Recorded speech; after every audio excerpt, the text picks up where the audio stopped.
और यही गाथा को प्राचीन समय में माता गौरा को हमारे शंभू बाबा ने पंचमढ़ी की धरती पर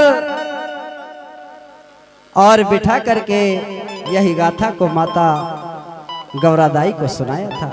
और आज इस सलैया गांव की धरती पर, सलैया गांव के इस प्रांगण पर, शंभू गौरा के इस प्रांगण पर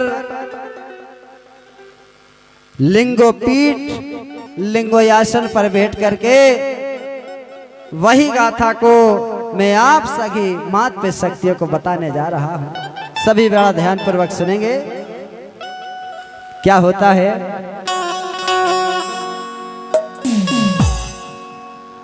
गुरु विकेरा में बोली मृदुबानी। बाबूलाल धुर्वे जी, जिला नरसिंहपुर, आपकी YouTube चैनल के माध्यम से लाइव प्रसारण किया जा रहा है। आपको भी मैं हृदय से सेवा जोहार करता हूँ, वंदन करता हूँ। और सेवा जोहार करता हूँ सबसे ज्यादा जिन्होंने इतना बड़ा कार्यक्रम को इस छोटे से गांव में आयोजन किया।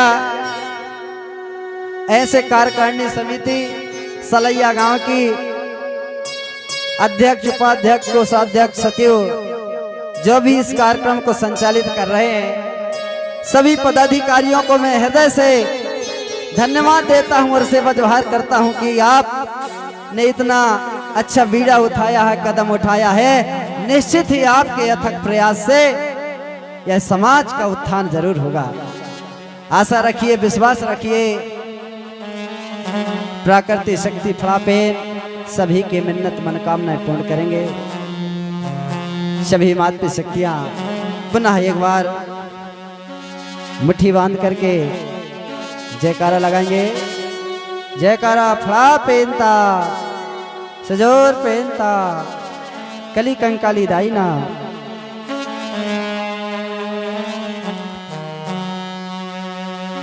मातृ शक्तियां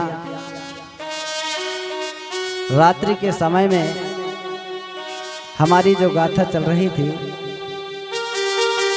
वह कौन सी गाथा चल रही थी आप बताएंगे हमें? किस किस को पता है? हाथ ऊंचा करके बताएंगे। रात में कौन सी गाथा चल रही थी हमारी? हाथ उठा करके बताएंगे जिसको पता होगा तो। हमारी पितृशक्तियां। अच्छा, रात में कौन कौन आया था? हाथ खड़ा करेंगे सभी लोग। जो रात में आए थे सभी हाथ ऊंचा करेंगे। हाँ, चलिए अब मैं जानना चाहता हूं आपसे कि रात में हमारी कौन सी गाथा चल रही थी। मैं भूल गया हूं इसलिए पूछ रहा हूं। क्या? जोर से बोलो। हाँ, हमारी छोटी छोटी बेटियों को पता है। तालियां बजाइए इनके लिए। चूंकि पूछना इसलिए जरूरी है, पता चले कि आगे आगे पाठ और पीछे सुन सपाट। और गुरुजी पूछे तो 16 दूनी 8 नहीं होना चाहिए, 32 होना चाहिए। गड़बड़ हो जाएगा नहीं तो। इतना बड़ा पंडाल क्यों लगाया गया है और ये साउंड लगाया गया है? क्यों? ताकि हमारे समाज में जन जागृति हो, जन चेतना हो, हमारे इतिहास के बारे में हमें पता हो।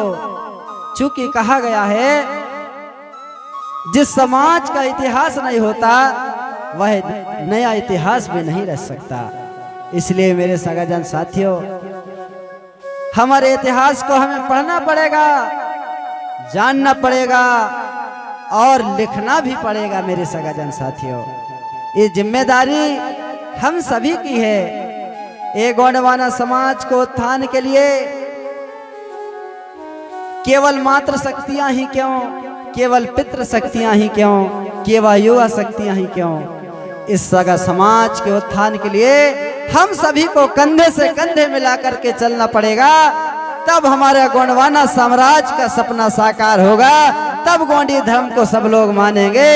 और तब गोंडी संस्कृति जो विश्व संस्कृति की जननी कहलाती है, वह संस्कृति को हम जीवित रख पाएंगे। कहा जाता है धर्म हमारा पिता कहलाता है, भाषा हमारी माँ कहलाती है और संस्कृति हमारी संतान कहलाती है। जिस समाज का भाषा धर्म संस्कृति नहीं होता वह समाज अनाथ हो जाता है, इधर उधर भटकता है, गली गली में ठोकर खाता है मेरे भाई। इसलिए हमें भाषा धर्म संस्कृति के संरक्षण करना होगा। जाग उठो गुणवाना के लोगों, अब सोने का वक्त नहीं है, और जो गुणवाना के काम न आए, जो गोंडी धर्म के काम न आए, वह गोंड समाज का रक्त नहीं है, गोंडवाना का रक्त नहीं है। जागना होगा, जाग जाइए, चेत जाइए। ये धरती है गुणवाना, इस पर तेरा राजपाट था और है। फिर से आप गोंडी धर्म भाषा संस्कृति को पहचानो और अपना लो, फिर से आपका राजपाट लौट आएगा, फिर से आपका राजपाट लौट आएगा। मेरे सगाजन साथियों, आइए हम अपने प्रेम को, गाथा को आगे बढ़ा रहे हैं, सुनेंगे। कल वीर शाह यात्राम राजा अपने गुरुवर से पूछ रहे थे कि गुरुवर बताइए, यह समाज अपने धर्म भाषा संस्कृति से दूर क्यों होते जा रहा है, क्या कारण है? तब हमारे धर्मगुरु गुरु विक्रमदेव चांदागढ़ के हार में बैठ करके और समस्त प्रजावासियों को ये गोंडी धर्म की शिक्षा व दीक्षा देते हैं। और कथा के दूसरे दिवस के उपरांत गुरु विक्रमदेव के सामने गोंड राजा वीर शाह यात्राम हाथ जोड़ करके अपने गुरु विक्रमदेव से कहने लगे, हे गुरुवर, कृपा करके आप हमें ये बताइए कि ये गोंडी धर्म का गुरु कौन है? अभी तक तो हमने सुना कि हिंदू धर्म के धर्मगुरु कौन है, मुस्लिम धर्म के मौलाना कौन है, सिख धर्म के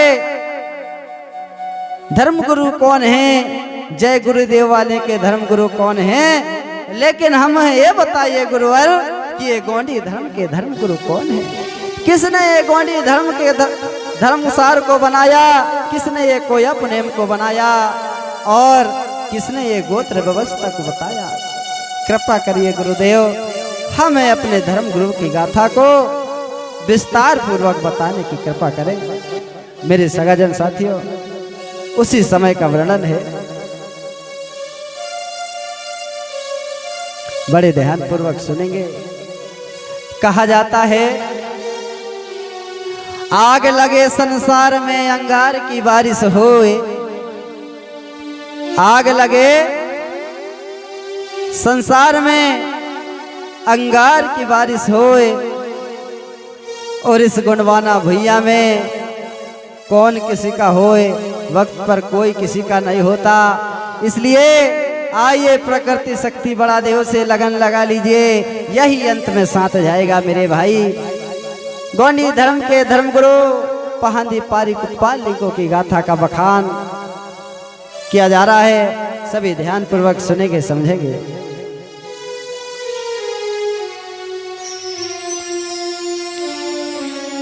गुरु विक्रमदेव के समक्ष राजा वीर शाह यात्राम हाथ जोड़कर कहने लगे, क्या? अरे गोंडी धर्म गुरु कौन था, किसने धर्म बनाया? हे गुरुवर, मैं आपसे हाथ जोड़ करके पूछ रहा हूँ, कृपा करके ये गोंडी धर्म के धर्म गुरु कौन है, बताने की कृपा करेंगे बाबा। अरे गोंडी धर्म गुरु कौन है, किसने धर्म बनाया? वही कथा बतलाइए, सुनन हित मन हर्षाया। वही कथा बतलाइए, सुनन हित मन हर्षाया।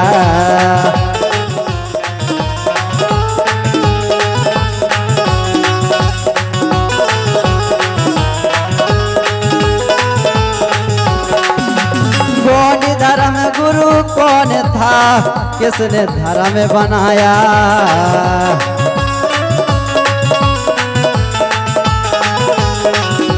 गोंडी धर्म गुरु कौन था रे, किसने धर्म बनाया।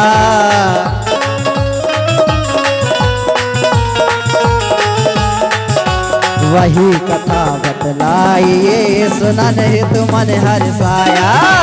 वही कथा बतलाइए, सुना नहीं तुमन हर्षाया। वही कथा बतलाइए, सुना नहीं तुमन हर्षाया। गुरु विक्रम देव के समक्ष राजा वीर सायातराम कहने लगी, गुरुवर मुझे वही कथा बतलाइए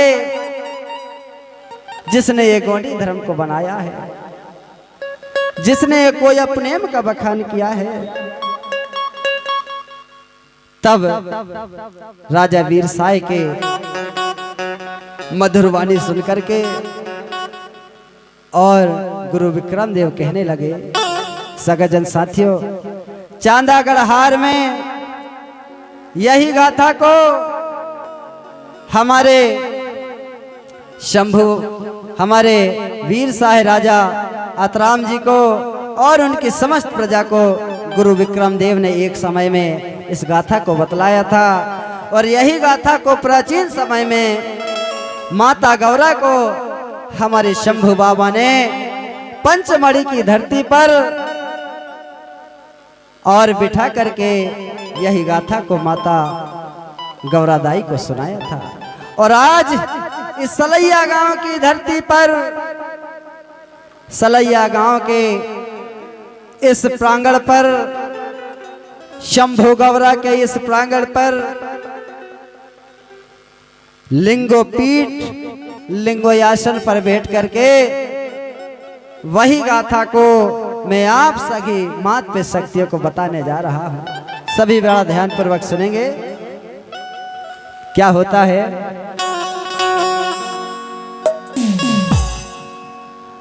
गुरु विकेरा में बोली मृदुबानी,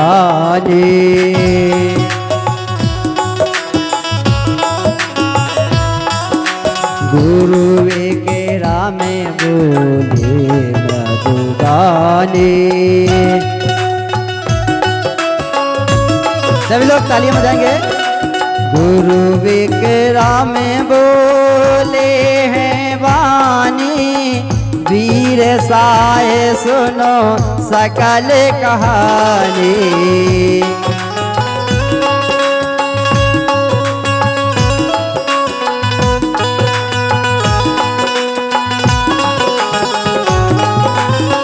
गुरु विक्रम में बोले हैं वाणी, वीर साहे राजा सुनो रे कहानी।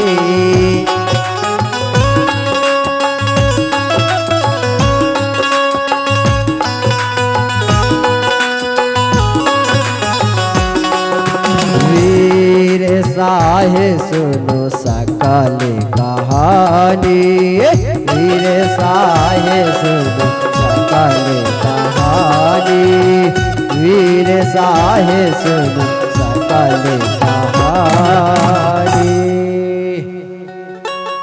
और गुरु विक्रम देव वही गाथा को बताने जा रहे हैं।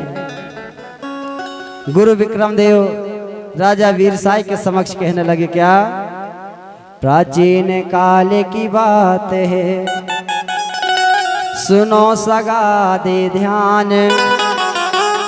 पूर्वाकोट के राजा थे पुलसिव जिनका नाम। सम्मानित सगाजनों, गुरु विक्रम देव बोले, बहुत पुरानी बात है, इस संगार द्वीप पर कोकु पुत्र पुलसिव राजा पूर्वाकोट गंडराज में राज किया करता था। और कुछ समय के बाद में राजा पुलसिव का विवाह माता हिरवा देवी के साथ में होता है। कहा जाता है वह जो हिरवा देवी थी वह हरवा कोट की थी और राजा पुलसी और हिरवा देवी का विवाह हो जाता है। दोनों राजा रानी बड़े प्रसन्नता के साथ में और बड़े सुख समृद्धि से अपना जीवन यापन कर रहे थे। मेरे सगाजन साथियों, उनके राज्य में सब कुछ था, सुख संपत्ति थी, हीरे मोती जवाहरात थे और सभी हिलमिल करके उस समय में रहा करते थे। ना कोई जाति ना कोई पाति, मानव मानव एक समान हुआ करते थे। किसी के घर में ताले नहीं लगते थे, कहीं चोर और जुआड़ी नहीं हुआ करते थे, क्योंकि सब धनदान से भरपूर थे। तो फिर चोरी करने की कोई बात ही नहीं थी। सबके घर में खुशहाली थी, सब धनदान से परिपूर्ण थे। लेकिन सगाजन भाई, माता हिरवा बड़ी उदास रहती थी। शादी के 5 वर्ष गुजर जाने पर भी देवी हिरवा के कोई संतान नहीं था, कोई बेटा नहीं था।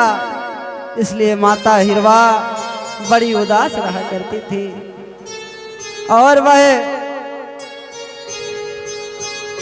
अपने पतिदेव, अपने राजा पुलसी जी से कहती हैं, हे स्वामी, क्यों ना हम प्रकृति शक्ति का स्मरण करें, साजा के वृक्षा में जाकर, साजा के पेड़ में जाकर के और प्रकृति शक्ति फड़ा पेन बड़ा देव से मिन्नत करेंगे, जरूर हमारी मिन्नत मनोकामना पूरी होगी। मेरे सगाजन साथियों, राजा पुलसी और हिरवा देवी नित्य प्रतिदिन साजा के झाड़ में जाकर के पूजन अर्चन किया करते थे और प्रकृति शक्ति बड़ा देव से मिन्नत करते थे कि हे सर्वशक्ति, हे फड़ापेन, आपके कृपा से तो हमारे राज में सब कुछ है, धन दौलत है, हीरा मोती है, माल खजाना है, लेकिन वह धन दौलत किस काम का? उन धन दौलतों को यूज करने के लिए, उपयोग में लाने के लिए इतने बड़े साम्राज्य का, राज का कोई उत्तराधिकारी नहीं है, कोई बेटा नहीं है, तो हमारे राज का संचालन आगे कैसे होगा? इस बात की सदैव हिरवा देवी पुलसी राजा को दुख होता था। मेरे सगाजन साथियों, उनकी विनती को सुन करके प्राकृतिक शक्ति फड़ापेन को दया आ जाती है। कहा जाता है, तब दया बड़ा देव ने कीन्हा और पुत्र हेतु वर रानी को दीन्हा।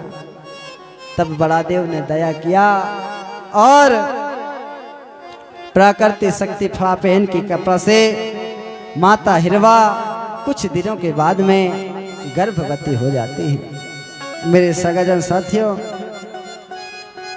जब माता हिरवा गर्भवती हो जाती हैं, तब राजा रानी बड़े खुश रहते हैं, हर्ष और उल्लास के साथ रहते हैं और हमारी मातृ शक्तियों को भी यह चाहिए, चाहे आपके गांव हो, कोई भी गांव हो, जितने यहाँ मातृ शक्तियां आई हुए हैं, सभी अपने घर में जाकर के बताना कि जो हमारी मातृ शक्तियां जब गर्भावस्था में रहती हैं, तब इन्हें अच्छी अच्छी बातों का ग्रहण करना चाहिए, कोई अपनेम का श्रवण पान करना चाहिए, किसी के साथ चिढ़ना नहीं चाहिए, क्रोध नहीं करना चाहिए और सभी के साथ प्रेम व्यवहार से रहना चाहिए। हमारे साहित्यों को पढ़ना चाहिए, कोई अपनेम गाथा को पढ़ना चाहिए, जिससे कि हमारे आने वाला संतान जो है बड़ा ज्ञानी ध्यानी हो और जब वह जन्म ले और जब वह बड़ा हो तो पूरे देश में उनका यश गान गाया जाए। ऐसी प्रकृति शक्ति फड़ापेन से मिन्नत करना चाहिए। मेरे सगाजन साथियों, उसी प्रकार माता हिरवा राजा पुलसी साजा के वृक्षा में जाकर के प्राकृतिक शक्ति फड़ापेन का ध्यान करते थे और कहते थे, मिन्नत करते थे कि हे सर्वशक्ति फड़ापेन, हे बड़ा देव, आप हमें ऐसा संतान देना, ऐसा पुत्र रत्न देना, जिससे कि जब वो बड़ा हो जाए तब पूरे देश में उनका यशगान हो, उनकी कीर्ति हो, उनका यश गाया जाए और पूरे देश और दुनिया में वो पूजा जाए, हर जगह उनका यशगान हो। मेरे सगाजन साथियों, धीरे धीरे समय बीतता गया। रानी को एक दिन उमर फल खाने का इच्छा जागृत हुआ।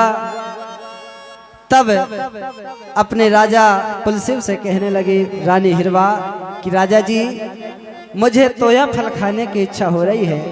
तोया फल का मतलब होता